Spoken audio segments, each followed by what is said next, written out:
Hello everyone, welcome to the Emerging Leaders Conference. I'm Woonhee, an assistant professor at the School of Education. In this video, I'm going to talk about our theme, Step Up to the Plate, Followership for the Leaders. So let's start by looking at this picture first. What do you think, who do you think is the leader? It seems pretty obvious, right? The person at the front with the flag. Now let's look at this image. Who do you think is the leader here? Is the leader the person at the top celebrating? Are they the leader because they made it to the summit first? Or maybe the person reaching down to help? Are they leading by supporting others? Take a closer look. Think about it for a moment. And I think personally that the person in the middle is leading this group. Do you agree? The person in the middle is actively supporting those behind them, helping them to climb up. They're connecting the team from bottom to top. They're making success possible for everyone, not just themselves. This is followership in action, and this is what we're going to explore in this video. So I want to share some story that could help us understanding this theme, stepping up to the plate. This phrase is actually from baseball game, and I want to share relevant story from 2004 game that Red Sox had. So the situation was that Red Sox was down 3-0 in the playoffs. And this means in the history, there's almost just no chance of Red Sox to win this series. So by this point, the series was basically over. They were behind 3-0. So everyone thought Red Sox is going to lose, but something remarkable happened. As you see in this picture, remarkably, Red Sox won 4 games in a row, made a new history. They won the series. So when you look at the celebrating image, you will notice that there is no leader standing, but everyone is celebrating together in the pile. The success was collective. There's no single hero standing apart. It actually was a team effort. But behind the celebration, there were dozens of small moments where individual players had to step up to the plate. Like Dave Roberts stole a base in Game 4 when they were down to their last 3 outs. Kevin Miller drew a walk to get on base and keep the game going. There was all a moment that each player contributed at the exact moment that leads to this team's success.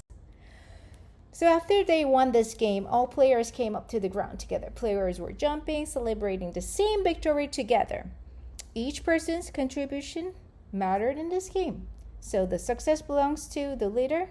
No. The director? No. To everyone. They came back from being down 3-0 to winning 4 straight games. Impossible became possible because everyone stepped up to the plate at the right moment. So in baseball, step up to the plate means that you are moving from on-deck circle, where you're waiting, to the home plate on the ground, where you're actually batting. So it means taking your turn when it matters, being ready when the team needs you. When we apply this phrase in our real-life context, it means taking responsibility when opportunities arise, contributing actively. Do not just wait to be told what to do. Supporting your team's goal through action, not just words. And here's what great leaders understand. Great leaders actually create the environments where everyone can step up. They don't try to do everything themselves. They make it possible for their whole team to contribute. So now, here's a second story from 2002 World Cup. South Korea co-hosted World Cup in 2002 with Japan. And the soccer team at South Korea was not really expected to advance far. Most experts actually assume that South Korea is going to lose in first few rounds. But the result was different. Look at the sea of red support that you see in the stadium. Tens of thousands of people filled in the stadium all wearing red shirts to support Team South Korea. They created this incredible atmosphere of belief and support. Everyone was unified behind a common goal. And this was just the beginning of the extraordinary ending. The support didn't stop at the stadium. Look at this. Hundreds and thousands of people gathered in the city centers across the country. The support goes even beyond the center of the city. You can see that it's covered the road, right? So what made 2002 World Cup for South Korea different is citizen support. All the people showed support for the team. No matter they lost the game or won the game, they were always present for every game. So with the support, Team South Korea won many games, but as the World Cup continues, the match became very intense, and the games often went overtime.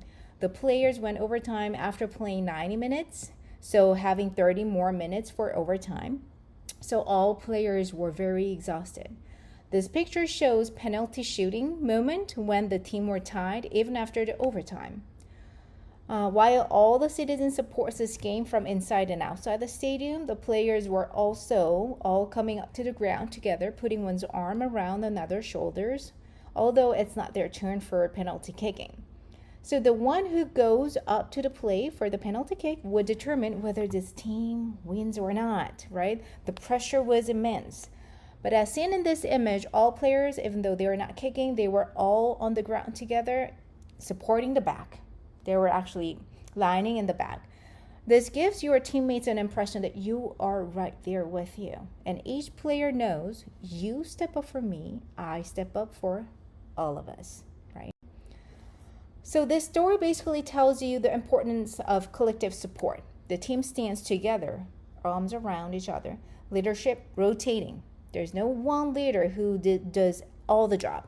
Trust in each other's preparation. This is very important. Trust in every other's preparation. Knowing your team supports you. Contributing your part to the whole. So as a result, in 2002, South Korea made it to semifinals. Got the 4th place in the entire world. So now let's bring this story to our world, education and campus setting. How does stepping up to the plate look like in schools? Let me give you one concrete example. Let's say there was a school improvement initiatives. In the traditional approach, usually administration just announces a new policy and teachers and students are just told to comply. That's it. Top down. Do what you were told. But look at the followership approach.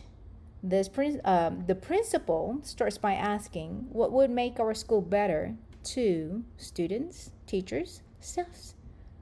So they listen to students, teachers, and staff's ideas from their own perspective, experiences, because they are the ones who are in offices and classrooms every day.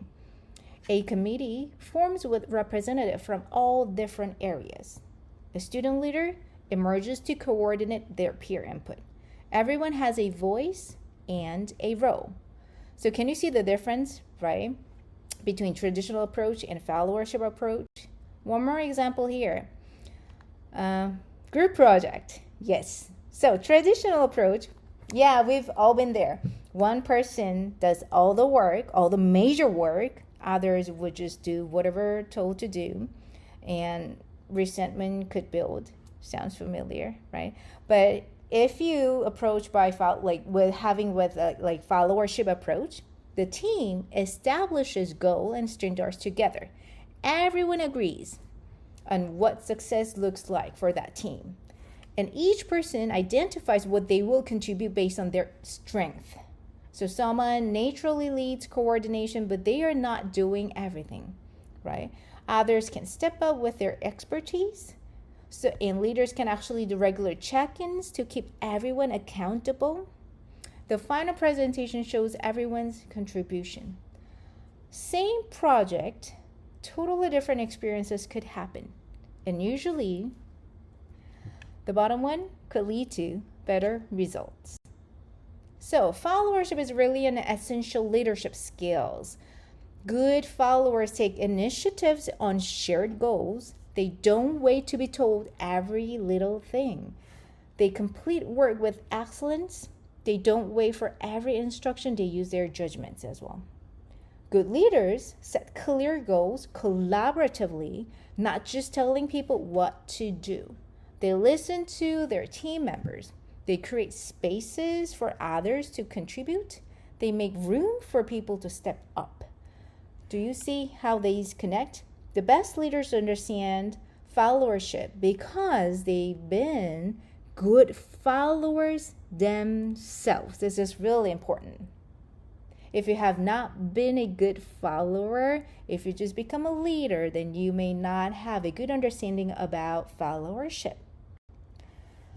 So these are actually the bullet points that I put to talk about some characteristics of good followers. But this is the characteristics of good followers are not just limited to those bulleted points. So both the leader and follower, we all can be a good team player. When you are in a leader's role, listen more than you talk, share the why to help people understand the purpose behind the decisions that you made, distribute leadership, letting others lead in their areas of strength. You can remove obstacles as a leader, asking what's blocking your progress. And you give credits, celebrating others' contributions publicly. When you are in follower's role, clarify expectations. Ask, what does success look like? Communicate more proactively so you can update on progress without being asked. Ask for help when needed. Don't wait until it's too late. You contribute the ideas, you will do the quality work. So here's the reality. We can actually be in both roles, sometimes in the same day, even for the same projects. So as you wrap up, I want to remind that the mountain climbing image that you see right here, those people in the middle aren't just following or leading. They're doing both. They reach down to help. They also reach up to accept help, right? So they make the summit possible for everyone. Now, as we continue to progress into our Emerging Leaders Conference for your projects, I hope this video gave you some ideas, thinking points, and also some foundations about our theme. Thank you.